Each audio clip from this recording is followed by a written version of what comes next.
टांगों वगैरह का खिंचाव था वो बहुत बेहतर है। टांगों का जो खिंचाव पहले बहुत ये बेहतर है, खींचती थी मेरे लगे बिल्कुल ठीक वो हो बहुत गया बेहतर है, अल्हम्दुलिल्लाह। लेकिन गर्दन वाला जो दर्द है ना वो तंग कर रहा है। गर्दन की दर्द में बहुत कम फ़र्क है और इस दफ़ा भी वो बहुत कम फ़र्क है या कुछ बेहतर हुआ? बहुत कम फर्क है। बहुत कम फ़र्क है। उसकी वजह शुगर खाली पेट आपने चेक की? जी चेक की। कितनी आई? 87। बहुत तड़ा पला ये हुआ ना रोला, शुगर आई ये आपकी 87। भी मैंने कल भी चेक करवाई है नाश्ते के 3-4 घंटे बाद, तो 93 आई है। नाश्ते के 4 घंटे बाद भी 93, यानी कि शुगर आपकी लो होती है। ओवरसीज कोर्स 5000 वाला आपने पहले किया, दोबारा भी किया, टांगों के खिंचाव में फ़र्क है और बाकी भी काफ़ी चीज़ें ठीक है।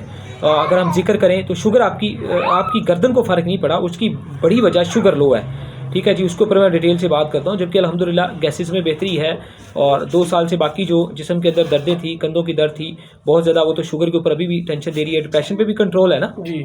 और उसके अलावा वो मैं दवाइयाँ तो आपने तरह तरह की खाई थी। 5 दिन से चेहरे की सोजश ज़्यादा है, तो चेहरे की सोजश थी ना दोबारा कभी हुई? नहीं, वो भी माशाल्लाह। ये मैंने ना चावल खा लिए थे 4 दिन पहले, साग चावल। हाँ, वैसे खाता नहीं हूँ मैं चावल, उस दिन खा लिए हैं। उसने अभी थोड़ा डिस्टर्ब किया, तो ये नीचे ना आंखों पे स्वेलिंग आ गई। तो अब चावल से आपने बचना है, साग आप अपनी रोटी के साथ खा सकते थे, ठीक हो गया। और 4 माह से अक्सर गोली खा रहा हूँ, ठीक है। शुगर चेक करवानी है, वो मैंने पहले भी लिखा था तो तब तक नहीं करवाई, लेकिन अब सामने आ गई है। और मगर जिसम में जान नहीं, अब जिसम में जान भी तो आई ना जी।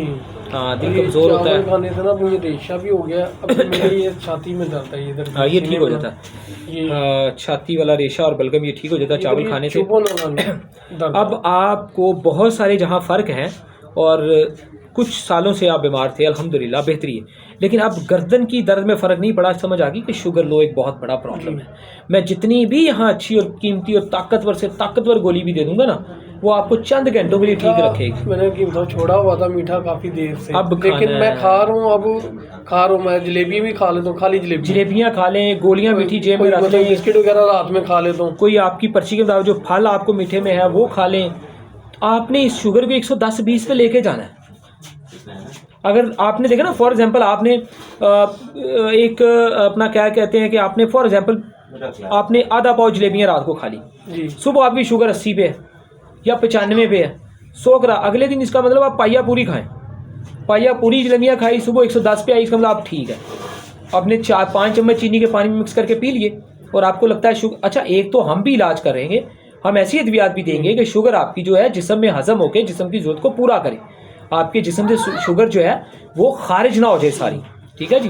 ग्लूकोज की शक्ल में, शक्कर की शक्ल में जो पेशाब के रास्ते खारिज होती है, हम उसको रोकेंगे ताकि जिस्म में हजम हो और शुगर की कमी पूरी हो। वो हम अपनी कोशिश भी कर रहे हैं। लेकिन फिल फॉर 5 चम्मच चीनी का आपने पानी में मिक्स करके पी लिए, सुबह उठे तो आपने देखा यार शुगर तो अभी भी 85 पे है, 90 पे है, 98 पे है, 100 से नीचे है, तो अगले दिन 10 चम्मच करिए। ये तो एक एग्जाम्पल है ना, मिसाल के तौर पे ऐसा करना है। बर्फ़ी खा लें, जलेबी खा लें, ऐसी चीज़ भी नहीं खानी जिससे मैदा ख़राब हो। बिस्किट खा लें, कुछ ना कुछ फल खा लें ज़रूरत के मुताबिक। तो ये और ज़्यादा इसको करें, ये 110-20 पे आनी चाहिए।